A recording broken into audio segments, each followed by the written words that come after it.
Hello, and welcome to the Teaching Test Kitchen. For today, we're going to get creative and prepare a recipe which is going to help us de stress because you guys know it is end of semester. It is crazy. Our students are crazy stressed.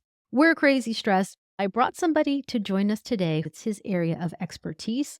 So I am so happy to welcome you, Mark, to join me for a very powerful conversation that's going to leave our professors with insights, tips, strategies, and they can build their own personalized de-stress plan from the suggestions that we're going to give them today. So this is the first time that you've joined me here on the Teaching Test Kitchen. So share a little bit about who you are and what you do and where you teach. I have a Ph.D. in public health, health promotion sciences with a concentration in neurocognitive sciences.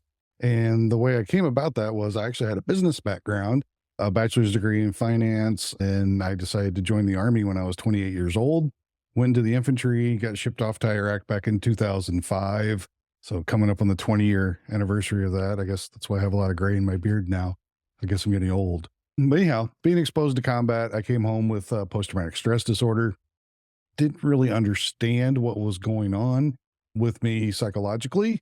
And I was working on my master's in business administration, and I had a class called Executive Mind, and it taught me how to make better business decisions by regulating my nervous system. I was like, wow, why is this working better than the medication and the group therapy and stuff I'm doing at the VA hospital for my PTSD? So I became fascinated with the whole brain body connection and was a little disappointed that Western medicine tends to kind of poo poo on thoughts and emotions and stuff and just deal with symptoms after you've already had a problem. They're not really into prevention of anything. And then psychology is like, well, let's forget about the body and let's deal with your thoughts and your emotions and stuff. And last time I checked, my brain and body, they're connected. So Absolutely. there's like this symbiotic relationship between my thoughts and my feelings and my physiology, and my physiology can also drive my thoughts and my feelings. I'm going, okay, let's dig into this. So I finished my executive MBA, went directly into a PhD program in public health, and I really wanted to know if we can prevent the development of PTSD before you get hit with a traumatic event, which happens to also a lot of the skills and things that you learn to do that work with stress management in everyday life, because we all have the same nervous systems. You know, we all have a sympathetic branch that initiates the fight or flight response when we have a perceived threat, and the little amygdala sitting up in the inner portions of our brain there are wired for threat detection. You know, 2/3 of the neurons in the amygdala are wired for a negative outcome. And so we have this negativity bias that we see the world with Sure. already. Yeah. On high And so, alert continuously. And yeah, we yeah, need we to have to. be intentional about switching that up. Exactly. And so what I found was that our sympathetic arousal happens pretty much instantaneously, because with our amygdala being wired for threats, we're already looking at the world as what could possibly harm me. Otherwise, we wouldn't survive as a species. But our parasympathetic branch, that's that brake pedal, our rest and digest side of things, it doesn't necessarily come on automatically. It can get stuck. It can be really slow to come on, particularly in the worlds that we live in as adjunct professors. Is, you know, we have all these pressures on us with these large class sizes, low pay, maybe not even having health insurance. We've got multiple classes that we have to cover, maybe teaching at multiple campuses. Even, you know, out here in California, we call it the freeway flyers. You're on the freeways flying around to all the different campuses in order to get enough classes to make a living wage.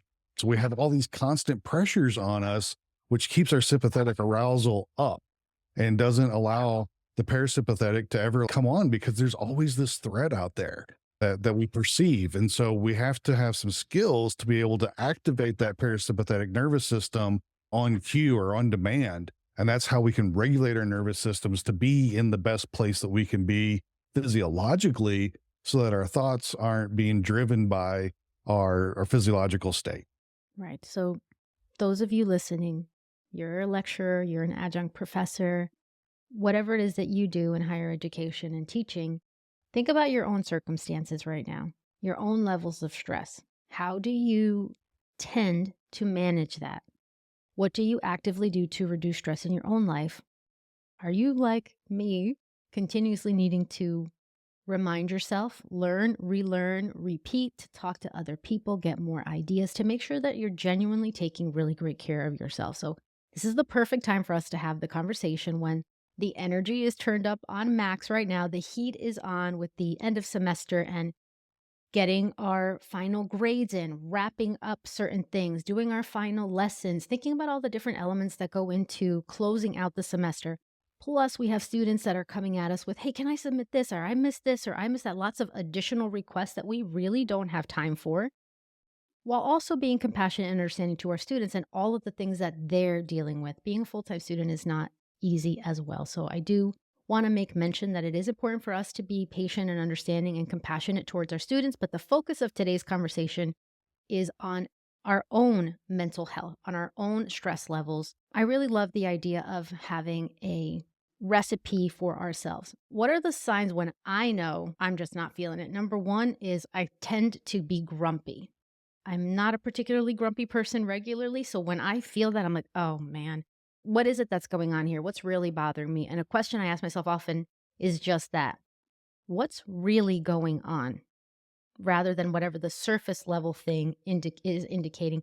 And usually what I find is I'm not having enough fun in my life at the moment. I can tend to take myself and my responsibilities a little too seriously.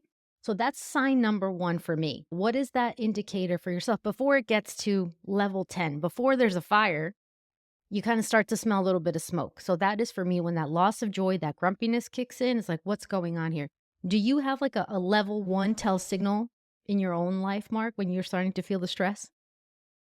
Yeah, I like that you brought up grumpy because I noticed that too. One of the other things is when I start to kind of get activated, I'll notice in my chest, my heart rate increases a little bit, or I'll notice a negative sensation in my body. And I'm glad that you're bringing up these kind of cue things because a lot of times we are completely oblivious to our physiological cues just because we haven't been in touch with our bodies for a very long time. As human beings, we're always up in our thoughts and in our heads. And I really want to encourage you to start to take a little bit of time and analyze your behavior and say, okay, what do I notice when I start to get kind of amped up or I start to feel a little edgy or irritable? Something else is like I can't think straight, like I get cloudy brain where there's so much input going on that I can't process it all. And sometimes I'll get, especially like grading, because I hate grading honestly, Oh my and I want to gosh. procrastinate it as Yes, much as I possibly can. I hear So that. I'll catch myself actively looking for other things to do. I call it productive procrastination. I get other things done, but they're not really Mhm. up in that Eisenhower matrix of the important and urgent category.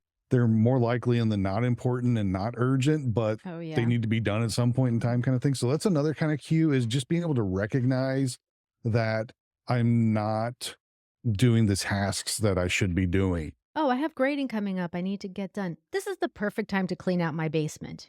These are the things that happen in our heads, which is like, "This makes no sense. Why can't I just do that one thing?" But it is about procrastination for sure. So, Mark, we're talking a lot about paying attention to the signs in our body as a step one, or the behaviors, the moods that we're in, the things going on in the body. I think that that is a really important step because it doesn't happen often enough. What are some additional things now, next level, that we need to start doing to reducing, managing stress? Because we're never going to be able to eliminate stress. We're human beings living in an imperfect world. Stress is a part of that. But what we do with that stress, I think, is what we're talking about today, how we manage it. So, what's the next thing after noticing what's going on in our own body? Yeah, well, I mentioned earlier meditation was something that kind of introduced me to this whole world. I'll call it my gateway drug to the brain body connection and how all this stuff works. So we can start with something as simple as just a breathing meditation. And there's a lot of great apps out there that you can download. Some are free, some are available through your health insurance. Like I'm a member of Kaiser out here in California, and they have the Calm app free to their Nice. members. I personally subscribe to Headspace. It's just the first one that I started with. They all have these guided meditations. I use I think you Insight mentioned you Timer use myself. Insight Timer. Hmm. Okay, yeah, that's another great one. And so it's kind of like a I think it's like pardon the cliche, the kill two birds with one stone kind of deal, because we are usually so out of touch with our emotions and our sensations in our bodies, and being able to catch ourselves and notice when our attention has wandered away. We may not be able to notice those things yet that are starting to trigger us, but if we start meditating and learning basic mindfulness of recognizing when the intention has wandered and bring it back to our breath or whatever the anchor point is of the guided meditation that you're doing, that will Mhm. start to help you recognize when your attention wanders, when you're doing your productive procrastination, or you find yourself, your mind is switching tasks all day long kind of thing, and not really getting anything done. I think learning a basic meditation, even a basic breath counting exercise, can help you start to activate the parasympathetic nervous system, because your heart rate speeds up when you breathe in and it slows down when you breathe out. So you'll find these breathing exercises tend to extend the exhale for a count of 6 or longer, whereas the inhale will only be for a count of 4. That actually is a hack to the nervous system and with your physiology, because if you extend that exhale and start to slow your breathing down, a slower breath is indicative of relaxation. So that starts to trigger the parasympathetic branch, the brake pedal on your activation level, and slow things down. This is something that Because applies even in my yeah, public speaking classes with my students. When you're nervous, when you're anxious, when you're having all of these heightened emotions, being intentional about slowing down the breath, because we subconsciously start having shallow breathing. And then that mhm. we're not catching our breath. Then we talk faster, then we come across as more nervous. So I want to show the insight timer on screen. But before I do that, I wanted to mention with the procrastination thing, my friend Doc Rock taught me that the terminology for something that I do that I didn't realize there's a name for it, which is procrastinating. So I will throw myself into learning cool things, new things, all in the name of being more creative, getting Yep, smarter, yep, having yep. more insight. But really, I'm just avoiding the thing that I know I need to do. So that may happen to you too as Love, oh yeah, educators. yeah, yeah. But let me show you. First of all, this is an app called Bezel, which you can show your phone on screen. And it even models the exact phone outline. So you can see little tiny on top, it's getbezel.app. It is freemium. So there's a free version and a paid version. But let me just show you. Welcome to my cell phone, everybody. And I like organizing things in folders. So I have a self care folder. And one of the things inside of here, I'll show you everything I've got in here. But Insight Timer is one that's also freemium. It's an amazing free version, but then there's also paid versions. And what I have found here is there is a meditation for everything. I remember I had a cold one day. I was like, let me look up de stressing when you're sick, when you have a headache, when you have a stomach ache. There are just so many different tools on here. So they start you off with a great quote. You can do a check in. You can do searches. They have multiple languages. You can even find things based on your faith practices. So there's something for everybody. So let's just, for example, you can just pop in here. I have X number of minutes to what? So let's just say I need a quick de stress. So I have 5 minutes to de stress. It brings up suggestions for you. And they can be tracks, they can be courses, or you can follow specific teachers. So you can organize your content. So, for example, all my playlists that I've created. See, here's the one for when I was sick, a sleep meditation for when you're sick or when you have a headache. So many great things and tools on here, and you can explore it, and it's completely free. So, definitely the Insight Timer app is one that I recommend for folks. And then you mentioned Calm and Headspace, which I do have Mhm. Calm, and I know, let's see, Headspace is not free. I don't know if I don't think they have a freemium version, but Headspace is the orange smiley face icon. What do you like about Headspace? What I liked about it was the beginner meditations take you from something as short as a 3 to 5 minute meditation, then you build up to 20 plus minute meditations, and it walks you through. I like the pedagogy, how they scaffold the way that you Mm, learn, because one of the things that beginning meditators have trouble with is thinking they're doing it wrong. It's like, oh, I'm having thoughts, therefore I'm not meditating right. That's not meditation. The mindfulness portion of it is being mindful of recognizing when you're having thoughts and just letting them pass by and go, okay, cool, I found a thought, bring it back to my breath. I still have thoughts, and unless maybe a 10,000 hour Buddhist monk in Nepal doesn't have thoughts when they're meditating, but I still Yep, do. I bet you they do. So I probably do. I haven't quite reached enlightenment yet, but it's just so beneficial to get started with that. And I like the way it builds. And then I have trouble going to sleep at night. So they have these things called sleep casts where Mm. they basically tell a story. It starts with a little wind down with usually it's like a progressive muscle relaxation or a breathing exercise or something. But then it goes into a story that really doesn't make a whole lot of sense, but it has a kind of a theme and a topic, but their stories change a little bit. So it's not always the same. That is And that helps me fall interesting. asleep. Insight Timer has bedtime stories, but I have Oh, yeah. always avoided them. I was assuming that if I get into a story, I'm gonna wanna know what happens and I wanna hear the whole story. But you've just clarified something for me that it's not that kind of a story. Right. It doesn't really have a plot to it. It has a setting and Mhm. and some descriptions and things, but it's the kind of story that basically it's just enough of a story to keep your mind interested in it and not all the thoughts about saving the world or whatever's running through your head at 10 o'clock at night when you're trying to go to sleep. So it's just enough of a distraction to keep you interested and kind of quiet down all the other racing thoughts that are running through your head. Awesome. All right, so let's quickly recap. Step 1, pay attention to your feelings mentally, emotionally, as well as physically, as cues Mhm. that, hey, you know what? Some indicators that I'm kind of getting stressed out here before it gets to that panic area or that high stress. Secondly, mindfulness and meditation with the assistance of your favorite apps, free, premium, freemium, paid, whatever, or practicing other mindfulness techniques that you may have access to. Moving up the ladder there, one thing that I realize that I need is being intentional about creative expression.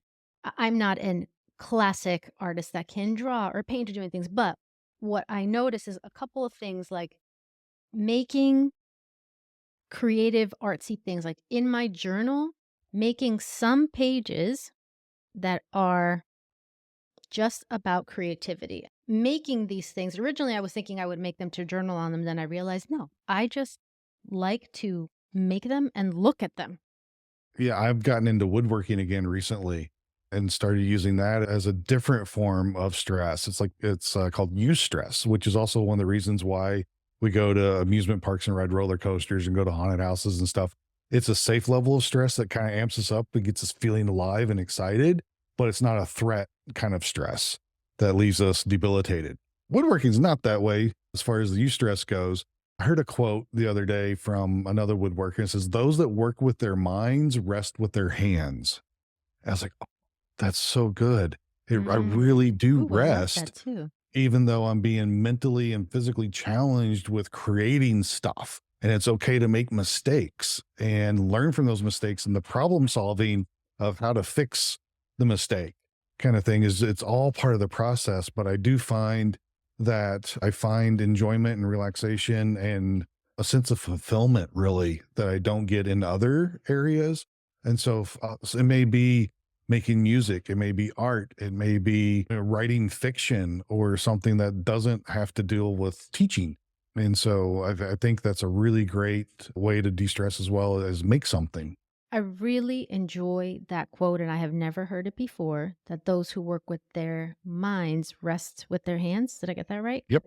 Let me show you something. So I was thinking like what stuff to make for my studio space, right? I don't have window lights, so I can't have real plants in here, but I like, this is my cozy inviting space. And a friend had sent me a picture of some suggestions for what to make in my office. And I made these, right? So these are coffee beans. I'm trying to get it. Here we go. So you kind of see it a little bit better over here without the light reflecting so much, but it's rice and coffee beans. And so when I walk into here, I smell delicious coffee beans. So not only did I create this with my own hands, there's a olfactory sense kicking in when I smell the Yeah. coffee, and then there's the visual part of it too that I like the way that it looked. I liked the way that it turned out. Yeah, your olfactory bulb is connected directly into the midbrain region, your limbic region. And so that's how why smells can take you right back to an experience. Like just a smell can trigger a memory like grandma's apple pie, or just having something that gives you a sense of happiness, joy, pleasure, relaxation, these memories that you can pull up at any time. And so I even like to light a candle as well because it triggers my brain, and it's another one of those kind of hacks that brings my nervous system down into a state of calm a little bit better. And so having a pleasurable space that gives you a sense of safety and calm, and then music as well can be Mhm. helpful, but you got to find your own recipe of the sense that you like, the things that you like to look at, the colors that you love, that kind of stuff, and put yourself in an inviting space. You don't have to create a spa-like retreat space kind of thing, but just a few things that bring you a sense of joy and peace are wonderful to have to help with that Absolutely. nervous system regulation. Totally, totally agree. And music is another one that's really important. The reason I made that first journal page that I showed you with the music elements, it's not because I'm a musician, but I hadn't been listening to music like I normally do, and I was Mm, missing it. I don't feel as joyful. So now, Ben and I, we've got music playing in the kitchen in the morning. I'm listening more music rather than procrastinating as much because I mhm. love YouTube and I watch YouTube videos constantly. But sometimes Me too. it needs to be music, just some fun music, especially now with the holiday season. I celebrate Christmas, so listening to Christmas music is so fun for me. So we're talking about involving our senses in our spaces, but there's Yeah. also the sensory part that's taking us outside of our virtual offices and going to outdoor spaces now. I'm on the East Coast, so it's winter here. It's cold. It's 45 right now. It's cold out here. Okay, well, actually, I did not think it was that cold in California. On, Only but 10 degrees hotter than here. I'm thinking you're like in 75-degree weather. going for short walks, those are beneficial. It helps reduce the cortisol, and the cortisol is what prepares your body for the next fight or flight experience, and it's one of the things that really is detrimental to our physical health. Cortisol is not good for us to have floating around for long periods of time. I am really bad with my high cortisol levels, and so it kind of drives me to eat these cravings for sweet, fatty foods and things because your body uses that for energy for your next fight or flight. But the problem is, all my fights are imaginary, Mm, or the things I flee from are imaginary. They're all in my head. They're not real threats, but my nervous system doesn't know that. And so we can tell ourselves a story, and it's the stories, it's particularly the negative ones, the fears of the future and things that really activate us into that sympathetic arousal. And so I'd love to share a technique with you all that I don't think you'll hear anywhere else, that's called resourcing and resource mm, intensification. And it's using the power of your mind, not knowing the difference between you telling a story and it actually happening, to reverse the script. If you say, for instance, I kind of came upon this with my work with the Trauma Resource Institute out here when I was doing my group therapy at the VA. And I was like, I don't understand why I leave group therapy more upset and peed off than when I went in. And it's because I mm. was getting re-traumatized. My body, my brain doesn't know the difference between somebody else telling their war story and me telling my war story and it actually happening. I would get activated. I'd be angry when I left, just because of the sympathetic arousal from these imaginary stories. And so when I learned this resourcing technique, I was like, I wonder if we can flip the script and say, if I bring to mind this positive person, place, thing, internal resource, external resource, something brings me happiness, joy, sense of comfort, grandma's apple pie, playing that movie over in my mind and noticing those sensations that are positive and pleasant and relaxing in my body, would that kind of trigger my parasympathetic to come online? Because as I said earlier, that doesn't always come online automatically. We may not ever realize that the threat is over because we're under constant stress as lecturers and adjuncts, and even just in our regular daily lives, not even just with our jobs. We don't have, saber-toothed cats trying to jump out of the bushes and kill us type of thing. We have That's finals. that's We funny you have said that. I papers. literally thought to myself in my head, we no longer have saber-toothed tigers chasing us, but our mind still has not evolved beyond that in some ways. Yeah, yeah. Our nervous system hasn't evolved to keep up with today's stressors. And so This resourcing exercise is fantastic. And so I'm going to give you, the viewers, a guide to this resource exercise that you'll be able to download from the description below the video. But I'm going to walk you through it verbally. And Tatiana, if you want to play along and grab a piece of paper or note card and jot down some notes as what My I say notes when for we go today through on here. here, so I'll put it right on the other side of that. Outstanding. All right. So let's start working on building a resource. A resource can be anyone or anything that helps you feel a little bit better. It can be something that a person likes about themselves, a positive memory, a person, a place, an animal, a spiritual guide, one's faith, or anything that provides comfort. It can also be an imagined resource. All right. And so I want you to just take a moment and write down 3 potential resources. Like, for instance, for me, one of my resources was a dog that I had. And so I loved to pet him, and just how much comfort he provided me. He wasn't really trained as a service animal, but he was my service animal, because when I would get amped up, he would jump up and put his paws on my chest and just like beg me for his attention, so that my mind would shift from whatever I was being aggravated about to petting him and noticing the fur underneath my fingertips and stuff. And so that's one of my resources. And I kind of clued y'all in there on some of the things we'll do next, which is the details about the resource and bringing it to mind as much as possible. It starts to kind of ground me. I remember the sensation of his paws being up on my chest and his head just like right here in my face. I'm getting a little smile because I'm remembering this, and I get a little warm, tingly sensation in my chest as I think about it. And I was, oh, man, that's great. I remember that. I loved him. Fortunately, he passed away from cancer, but I can still pull that memory back and be right there with him. You may notice that my tone of voice changed a little bit too. I I got a did. little bit Yeah. slower, and I noticed that my heart rate's kind of slowing down a little bit, and my speech isn't quite as fast. I'm a little more calm, and I'm like, oh, that's just great. I like sunk down in my chair a little bit even.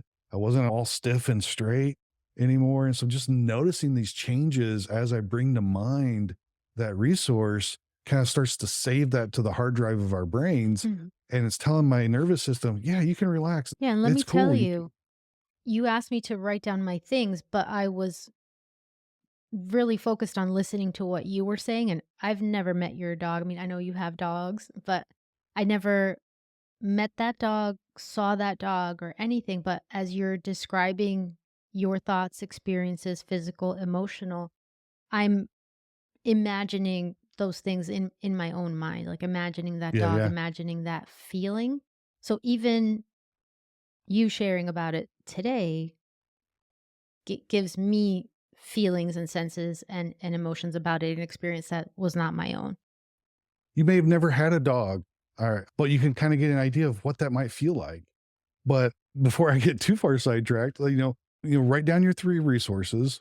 And then after you've done that, sit with it for a second, like, okay, which one am I really feeling right now? And listen to your inner voice and say, okay, all right, I'm going to pick that one. And then just circle it. And then I want you to write down 3 or more details about that resource that you just circled. And so, for instance, when I mentioned my dog, one of the details was his putting his paws up on my chest. Another detail, his head right there in my face and just like begging me for attention. I can see that in my mind. And it's like, oh my God, wow, this is crazy how powerful this is.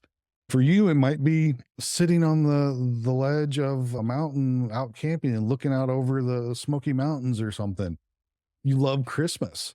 And so thinking about your favorite Christmas tree, some event that happens with family around Christmas time, or smells like grandma's apple pie or anything that fits you. That's why this is really a recipe for your own resources. And you don't need a mental health professional right there next to you helping you guide you through this stuff. And so you can bring it upon you at any time. They can use your resources to go to sleep too. And so anyhow, after you've written down those 3 details, I want you to read them back to yourself and then notice what is happening inside as you think about that resource. The sensations that are pleasant or neutral. Notice what's happening to your breath, your heart rate, your muscle tension, and just sit with that for a few moments. And after you sit with it, write down those sensations that you notice that are pleasant, like a warm, tingly sensation in my chest, or pressure on my upper chest, or I can even imagine how smooth his fur was and how soft, and write those down. And by doing that, it helps bring it back into your short term memory. And then it shuttles, you got to sit with it for at least 12 seconds or so before that short term memory kind of shuttles out into the cortex for storage as a longer term memory. But as you bring it to mind back and forth, it's kind of like doing an exercise. The more you do it, the better you get at it. And you also will start to build up this kind of parasympathetic reservoir in your body. It's kind of like doing exercise by running on a treadmill or going for walks. You improve your cardiovascular fitness. You can improve your parasympathetic fitness as well, because you can store this up and call on it relatively quickly if you're starting to feel yourself get a little out of whack with your nervous system being kind of amped up.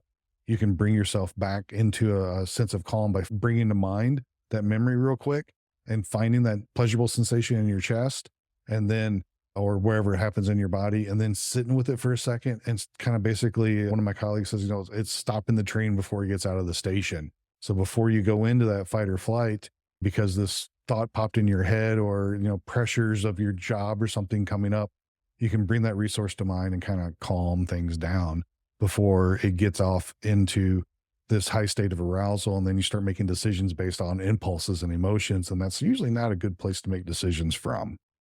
Yeah, I think the big takeaway for me from what you're saying, because this is the first time I'm hearing this full exercise myself, is making sure that we're involving our senses. So in my mind, thinking about what did that experience feel like emotionally and Hmm. physically? What did it look like?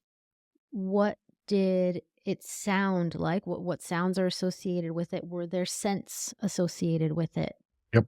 Were there tastes associated with it? All of those senses. And then I know we're always taught that we only have five senses, but I think that we actually have more senses than that, including proprioception and our distance to objects and our body, or, where was I in Hmm. that space? I think this is a really great activity. And I also really like the term pulling memories. So you call this practice resourcing, right? Yep. Okay. This is a great strategy. I really like this.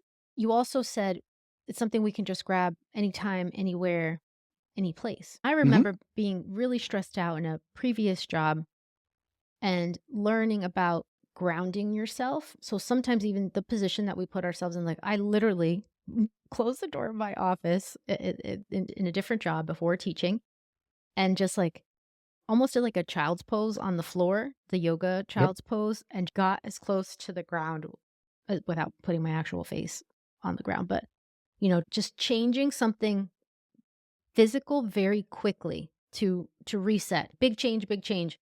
You're so stressed out right now, you're dealing with this problem, like reset your body for a minute and just calm down. It's Yeah. okay to be bothered by this thing. Yeah. It's about getting back to the present moment. Like I was saying earlier, the stories that we tell ourselves, like, you're being stressed out. I got to be right here, right now. That's all I can deal with right now is the present moment. I can't change the future. I can't change the past. I can only be here right now. That's where the mindfulness comes into play. Grounding is actually the next technique in the list of the community resourcing skills that I teach. I usually teach resourcing first because people are usually so far out of touch with their bodies they can't really even notice the ground beneath them, kind of deal. And some people it can be triggering of traumatic thoughts and memories if they do grounding. So I always like to lead with the resourcing with a positive experience to start to notice those good things inside, so that if we do get triggered for some unknown reason by grounding to the seat or to the floor or whatever, noticing the sensations, we have a resource that we can go to so we don't get too far into our fight or flight response. I mean, Right. we could talk about this for ages. So, there's so much that we could go into it with. Yeah, this isn't ever just a one-time conversation. I mean, I'm 47 years old, constantly learning how to manage stress and different things. So you think I'd learn Mhm. by now, but it is an ongoing No, process. I we're constantly 100% agree with learning. you.